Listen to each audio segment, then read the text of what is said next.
Ford Windsor Export Supply's new direction is defined in terms of process technologies, service technologies, control and improvement technologies, and social cultural systems. Windsor's new direction requires a balanced emphasis in all three elements. The goal is to create a synergy from everyone working in harmony so that the customer is satisfied the first time. This videotape presentation focuses on the social cultural changes at Windsor Export, 1.5 years after Dr. Deming's first visit. WES in 1.5 AD.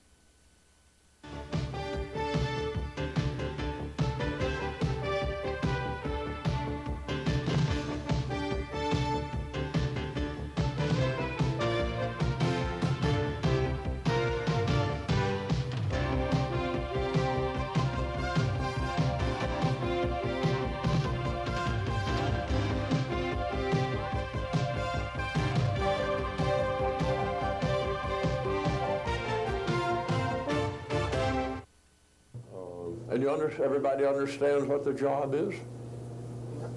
Good. Day in my life. I forget the date of the 6th of September. I'm going to try to remember that. Day when I met with 300 people and everybody knew what his job was. Most unusual. Personally, I can't get away from the feeling that their idea of a better system is one with the fewest people. Communication. A lot of efforts have been made to promote communication, but that's all they were. They were sell jobs, no follow-up.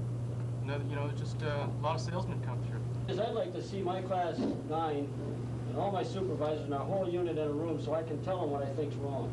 You don't talk to me, sir. Yeah, the employees through the union voiced their concerns that they felt they could do certain things that would keep the company afloat. They wanted to get involved. They thought that their input could turn things around. They wanted to be a part of the operation because they felt their jobs were in jeopardy. 40 years ago, Ford's Windsor Export Supply began a successful business shipping automotive parts overseas.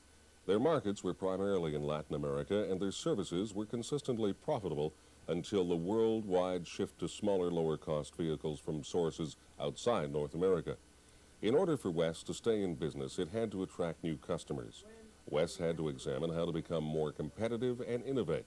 Bob Linklater, head of operations, spearheaded that change. The traditional management style that was present in Windsor Export Supply was one that was based upon short-term thinking, one that did not take employees' input, one that did not use the system or recognize that we had customers within the system.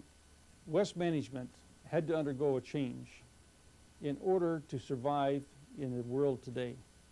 That survival was based upon bringing in a new cultural change.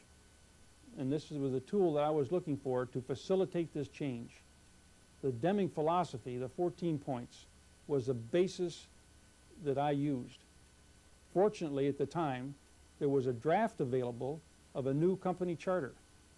I used that to sit down and discuss with all employees, right from the mailroom up through management, exactly where the company was heading and how we fitted into that picture. This new management approach is part of the survival test in the lean, mean world of global competition. To stay in the game means change, something that may have been done in the past, says Ford statistical expert Ed Baker, but not in quite the same way. The focus at Windsor Export Supply has shifted from problem solving to process improvement.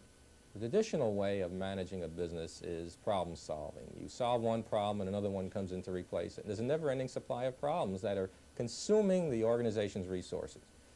By focusing on the process, you prevent those problems from recurring, and you better satisfy the customer, which is, by the way, is another key innovation of Windsor. Windsor has recognized that every person in that organization at every level is a customer of somebody else's products and services. So the first step, therefore, in process improvement is understanding the requirements of the customer. And this leads to improvement.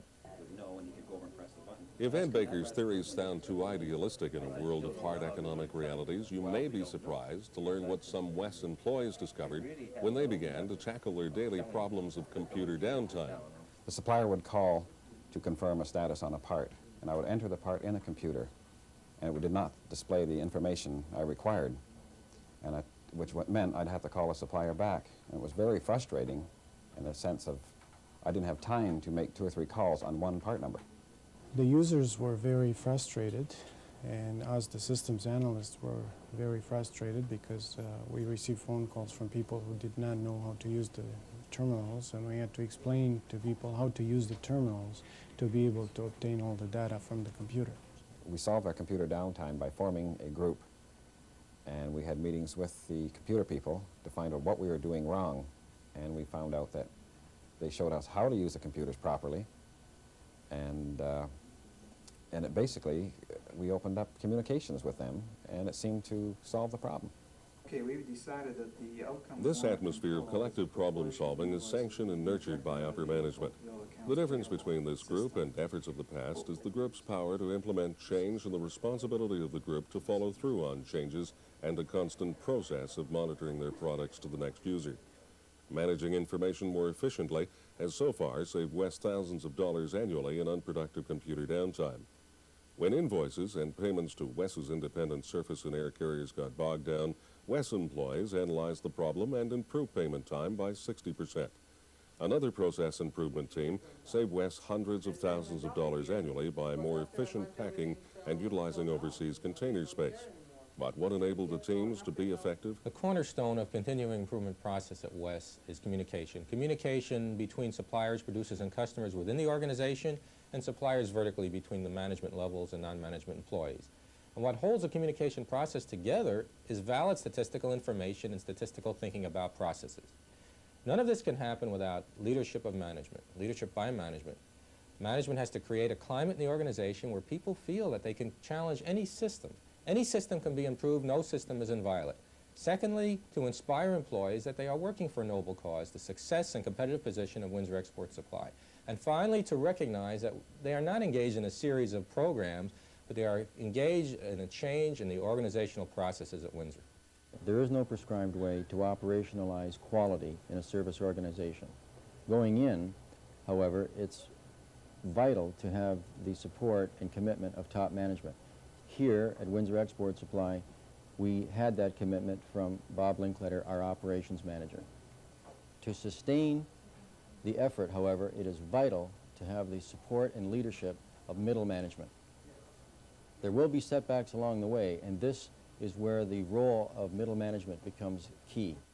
As Mulder points out, what's needed to start the change process and what's needed to have the business operate that way on a day-to-day basis are different.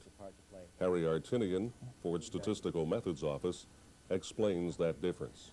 Operationalizing the continuing improvement philosophy means launching the tools and concepts within an organization and maintaining it in a way that is somewhat distinct from the normal way of operating.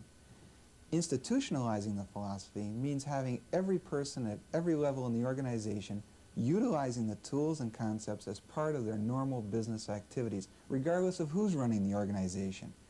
In order to achieve that, total commitment is not enough. We have to have active involvement on the part of the management team, asking the right questions in order to encourage everyone to move from being outcome-oriented to becoming process-oriented. Anything less will result in all previous efforts being dissipated. Initial support and enthusiasm began to wane as people had difficulty adjusting to new roles and responsibilities. The early, rapid rate of progress leveled off as managers and employees alike struggled to become more comfortable with making the transformation. I'm involved with an ongoing continuing improvement program dealing with premium transportation to Fort of Mexico and Fort of Venezuela. It isn't quite what I expected. It has worked to a certain extent. At the beginning, everyone was very for the system and very much into it. But as we got in and came up against a few roadblocks, the expectations of the people weren't quite met. I think a lot of our expectations were rather over-exaggerated. We tended to think we would get immediate results and have everybody on our side, whereas that did not happen. People feel threatened by continuous improvement because they feel that it could lead to the elimination of their jobs. Teamwork is an essential part of continuous improvement, and I don't feel that we have 100% teamwork right now. I think there's some conflict and problems with relationship to employee and management relationships and continuing improvement, because I think some managers have not taken it upon themselves to adopt this new philosophy. What might cause some managers to resist change, and why did some employees lose their initial enthusiasm after a year and a half? Some of the problems that we face in institutionalizing the philosophy within the company is that management could have a tendency to see the continuing improvement philosophy as a mechanism that undermines their power and authority. Management also has a responsibility to allay the fears of employees that this philosophy is just another way to achieve manpower reductions as a result of productivity gains. I think management also has a responsibility to increase its sensitivity to the signals that they send employees on a daily basis. But employees also have an obligation not to perceive signals that they feel may contradict the overall philosophy as a general lack of sincerity on the part of management. The employees from the old WES, if you will, were a very frustrated group. They had all kinds of ideas, ways that their job could be improved. They wanted to be a part of the decision-making process. They were concerned about their job. They have not changed. The people are the same, but their ideals and philosophies have changed, and now they feel with the new continuing improvement program that they are a part of the decision-making process. The frustration is gone. We are in a lull right now where their frustrations are building up again because with all this new gift they've got, they're running into obstacles with their first line management, and they expect that decisions should be made at that, and responsibility at that line, and it's not happening. And I don't know who's got the answers for it, but we're going to have to work that stuff out. Well, you consider management has been working at this level for approximately 60, 70, 80 years, or even longer, and to have them be forced into a new system where they and themselves have been brought up under their old system of domineering, and ask them to say now, the fact is employees have to get involved, just not yourselves, and that is demeaning their authority on the aspects of the way they have been working with years ago. And they don't like that. But this is the main problem we have to get across to our management at Ford Motor, is the fact is we want to help them, we don't want to demean them. Okay, I've been in management some 22 years, growing up with the old style, that being the dogmatic approach at times, which meant the boss's way or no other way. However, in the last year and a half, applying the continuing improvement and employee involvement principles, I have found that I'm delegating more workload, more decision making, and more responsibility to the employee. The vision for Windsor Export Supply is an organization moving towards change. I see middle management actively working on reducing the hidden barriers between themselves and the union. I see all Windsor employees buying into the company's mission, values, and guiding principles, and the blending of these resources generating new business opportunities. How will this vision be accomplished? By applying the Ford Total Quality Excellence philosophy, which means providing services at a cost that represents customer value. The use of basic tools for continuous improvements, such as process flow diagrams and cause and effect diagrams. By focusing on the process, not on the outcomes. And lastly, developing a mindset that makes the continuous improvement cycle routine. With a vision, with teamwork, and a plan, nothing is impossible.